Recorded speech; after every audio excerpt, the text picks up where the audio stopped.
नहीं है तो किसी के पास आने जाने के पैसे नहीं है, कोई कहता है किराए के लिए पैसे नहीं है।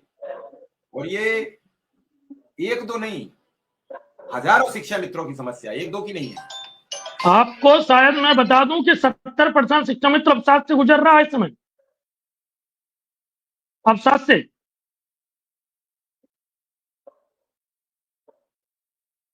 स्पीकर खोल रहा हूं, आप बताइए इनसे। खोल दिया हमने स्पीकर। सुनिए रंजीत जी। हाँ रंजीत भाई, अपना आपका रहता था भाई, आपको चक्कर क्यों खिला दे रहे हैं जी? वो ये कह रहे हैं रंजीत जी, ये जो फोन पर जुड़े हुए हैं शिक्षा मित्र हैं, कह रहे हैं कि आपको इतना ज्ञान है तो आप करवा क्यों नहीं देते कुछ, आप करो मेहनत, सारे शिक्षा मित्र आपके साथ चल पड़ेंगे। अब तो नहीं, अब तो ऐसी, अब मैं आपको इनकी बात का जवाब दूंगा, मैं बिल्कुल इनकी बात का जवाब दूंगा। बिल्कुल बिल्कुल सही सवाल है उनका, बिल्कुल मैं इससे पूरी तरह सहमत हूं, मैं बिल्कुल इसका जवाब दूंगा। लिख भेजता हूं कुछ व्हाट्सएप पे, मुझे लिख दो, आप आ जाओ, आप बातचीत आपकी कराता हूं आमने सामने, आ जाओ आप भी। हेलो, आप व्हाट्सएप पे कुछ लिखिए, आप भी आओ, सवाल करिए आमने सामने। हाँ मैं लिंक भेजता हूं, जुड़िए।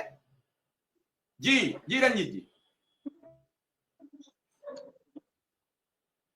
अब ऐसी स्थिति इन लोगों ने छोड़ी नहीं है कि अब क्या कहते हैं, मुझे नहीं लगता कि रंजीत जी मेरी बात को बिल्कुल किसी इसमें मत बिल्कुल लेना कि मैं किस बेस में आपसे कह रहा हूं। बिल्कुल बिल्कुल बड़ा भाई बताइए। आप जब रोज बीएसए के या बी भेजना आपको शुरू कर दिया जाए तो 3 दिन बाद ये कहो कि मैं नहीं जा पाऊंगा। मुझे नहीं मालूम कि आप कैसे अपने संगठन से तात्पर्य रखते हो, क्योंकि मैंने संगठन में घुसना किसी में मुनासिब नहीं समझा, ना मैं किसी संगठन की बातचीत करता हूं। नहीं बिल्कुल बिल्कुल सही बात है। इतनी बात करता हूं कि जो लोग दिनों रात भागते हैं उनकी स्थितियां देखता हूं।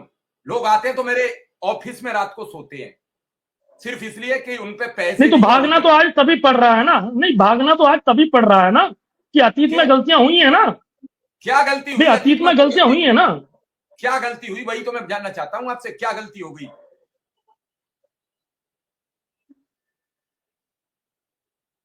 क्या प्रधानमंत्री को वाराणसी के अंदर गधे काले झंडे दिखाना ये गलती नहीं थी? क्या प्रधानमंत्री को किसने दिखाया? शिव कुमार शुक्ला ने दिखाया या सुशील यादव ने दिखाया, या फिर नहीं, सुशील यादव शिव कुमार शुक्ला की बात नहीं हो रही है, थे तो शिक्षा मंत्री ना। अरे आप सवाल शिव कुमार शुक्ला और उनसे पूछ रहे हो मेरा, या कुशवाहा जी से पूछ रहे हो, या अभय सिंह से पूछ रहे हो, और फिर शिक्षा मित्रों पे आ रहे हो? तो मैं ये नहीं तय कर पा रहा हूं कि किससे सवाल पूछ रहे हो। नहीं, बात आप जो कह रहे हैं, आप जो कह रहे हैं मैं भी सही कह रहा हूं, और आप जो बोल रहे हैं वो भी सही कह रहे हैं। दो काम नहीं हो सकते, या तो पूरे शिक्षा कहीं ना कहीं एक कम्युनिटी का, नहीं सर मेरी बात सुन। हाँ भाई एक कम्युनिटी कुल मिलाकर के चीजें इस तरह से करने खराब कर दी गई हैं। अब मैं सच बताऊं ईमानदारी से कि कहीं ना कहीं मौजूदा सत्ता बहुत ज्यादा नाराज है हमसे, मैं आपको स्पष्ट कर दूं। तो खुश कैसे होगी? 8 साल में तो खुश कर नहीं पाए हो, और 8 साल पहले यही मुख्यमंत्री जी रोज कहते थे कि शिक्षा मित्रों का भरण पोषण कराना हमारी जिम्मेदारी है। खुश कैसे करोगे ये तो बताओ, कोई रास्ता तो होगा आपके पास। जब आपको ये अंदर की पता लग गई कि नाराज बहुत है सरकार, तो खुश करने का रास्ता तो बताओ। माफी मंगवाएं, नाक रगड़वाएं, 100-200 शिक्षा मित्रों को ले चलें, 1000 को ले चलें, सबको लंबलेट कर देंगे, नाक रगड़ेंगे मुख्यमंत्री के आगे, चलो मुझे नियमित कर दो। इसके अलावा तो कुछ कर नहीं सकते। माफी ही है, माफी। किसी की मौत तो कर नहीं सकता कोई, माफी ही मांग सकता है, हाथ जोड़ के मांग सकता है, नाक रगड़ के मांग